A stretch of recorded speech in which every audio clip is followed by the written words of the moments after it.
Заразительная улыбка и неподдельная радость Хава Магушкова не только одна из главных виновниц сегодняшнего торжества, а самая активная его участница. Она уже успела выступить на сцене, но, кажется, выучила не одну композицию, а весь репертуар выступающих. Подпевает всем, а кого-то, может, даже вдохновляет. Мы ответственно очень готовились к выступлению, и на самом деле сегодня мероприятие было незабываемым, потому что энергия была просто зашибись. Даже не было жалко то, что столько времени уходит на такую дорогу, и никому не было важно, насколько он далеко от этого места. Все хотели посетить, и я думаю, что не зря, потому что энергетика только такая. Развлекают детей всем знакомые сказочные персонажи. Вся честная компания в сборе. Здесь не только Буратино с Мальвиной и Пьеро, но и Красная Шапочка. И совсем не злой Серый Волк. Стоит им выйти на сцену, как кресло в зале быстро пустеет. Дети просто не могут усидеть на месте. В зале появляется сразу несколько танцевальных площадок.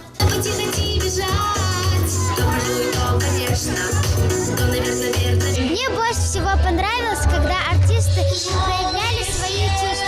Но больше всего мне понравились сказочные персонажи. Больше всего мне нравится эта песня, потому что она красивая. Детей радует насыщенной программой воспитанники Центра дополнительного образования «Зажги свою звезду» и РЦДО. Благотворительная акция «Добровольцы детям» в который раз проходит под руководством народного артиста республики Артура Хулагова при поддержке регионального Минобра. Хочу огромное спасибо сказать всем руководителям образовательных организаций за их активное участие в этой акции, привлечение детей, потому что, видя таких детей, воспитывается и такие качества, как великодушие, доброта. И, соответственно, эти дети себя в социуме чувствуют абсолютно комфортно, потому что нет вот таких вещей, категорий людей, ограниченных или каких-то других. Дети, которые у нас воспитываются, они наравне с образовательным процессом социализируются в обществе.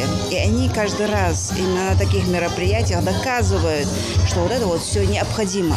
Необходимо делать, развивать и доказывать обществу, что они сильнее, они смелее, и они веселее. В зале не смолкает смех и веселье, радостные улыбки, восторженные и блестящие глаза юных зрителей вместе с разноцветными фонарями освещают актовый зал Дома культуры. Старательно, это искренне, это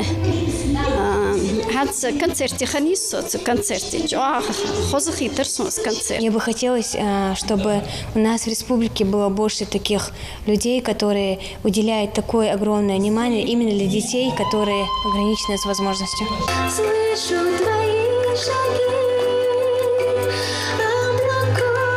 Для Эмилии Вазаевой это не просто первый выход на сцену, а символ победы над самой собой. После автокатастрофы она надолго оказалась прикована к коляске, но сегодня не думает ни о предстоящей тяжелой операции на позвоночник, ни о том, как непросто стоять здесь. Она любит петь, сама пишет песни и хочет поделиться своим творчеством со зрителями.